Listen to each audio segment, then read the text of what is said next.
So listen to this 1-minute clip and see if you can identify the 4 steps in his unconscious formula. And they showed me really 3 things.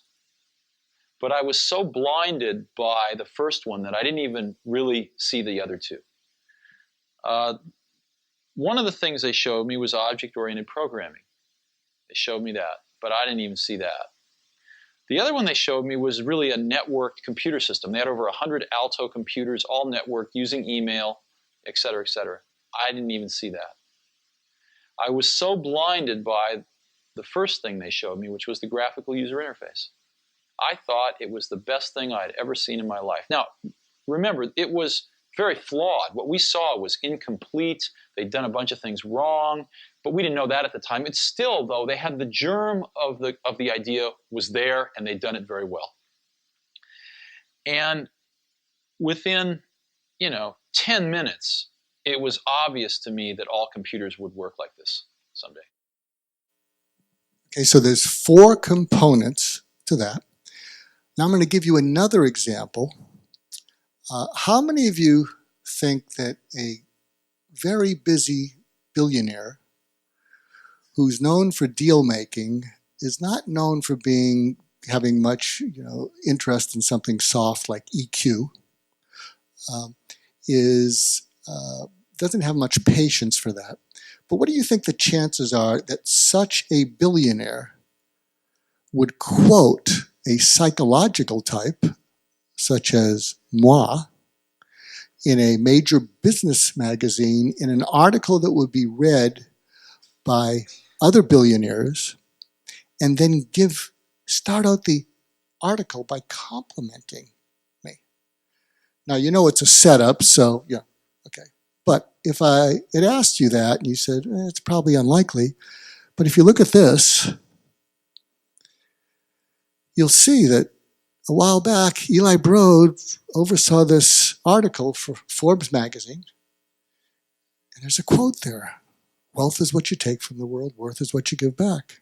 Mark Goulston. And the whole frickin' article starts out with, that's one of my favorite quotes about philanthropy.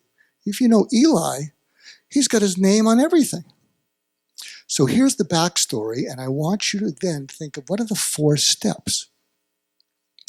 So I had met Eli at some informal thing, and he said, "What do you do?" And I said, in my then present life, well, I deal with management issues and I deal with partners and things like that. And he presented some sort of story to me, and I said, Eli, I wouldn't do that. I wouldn't do that because if you do that, this is what's going to happen. He said, "Oh, that's already happened." I said, "Do this instead."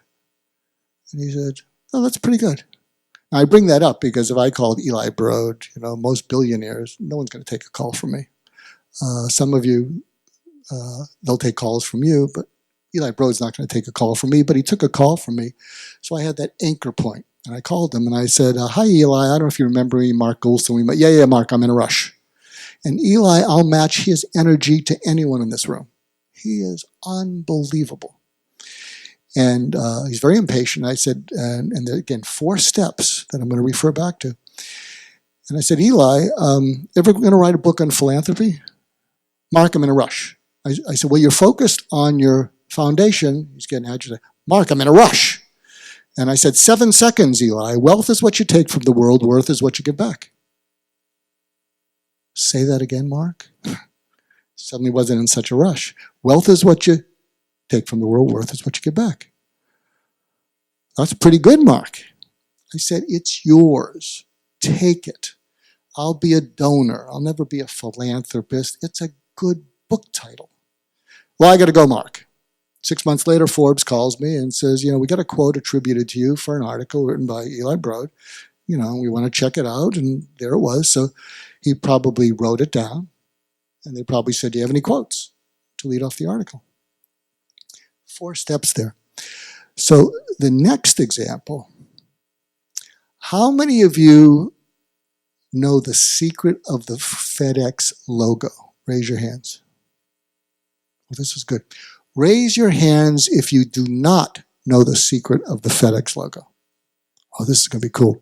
So what I want you to do, if you do not know the secret of the FedEx logo, I want you to cross your arms. You humor me on this. Cross your arms. It'll make sense later when I talk about neuroscience. And I want you to sort of look at the logo with your most, skeptical, you can't impress me kind of point of view. And I want you to sort of lean back. You're sort of a master of the universe. I'm going to show the logo. And when I show it, I want the people who know the secret to scream it out. What is that again? The arrow between the E and the X. Son of a gun. Look at that. So you who crossed your arms had never seen that before? 4 steps that I'm going to go over. Furthermore, you newbies who are now going to, how many of you people who crossed your arms are now going to notice that arrow when you see it? Furthermore, you're stuck in rush hour traffic and you're with someone and you run out of small talk and this is what's in front of you, and what is the smart ass you going to say? Do you see the arrow? So that was also the 4 steps. So what I'm going to introduce now without further delay is these 4 steps, but something else that you might want to take note of. There's a term called experience near language. It's worth noting that. Well, you'll get the slides later. Well, this won't be on the slides. But experience near language means when people hear something, they experience it. They don't have to think about it. Why is that important? We're so specialized that when we're speaking in jargon,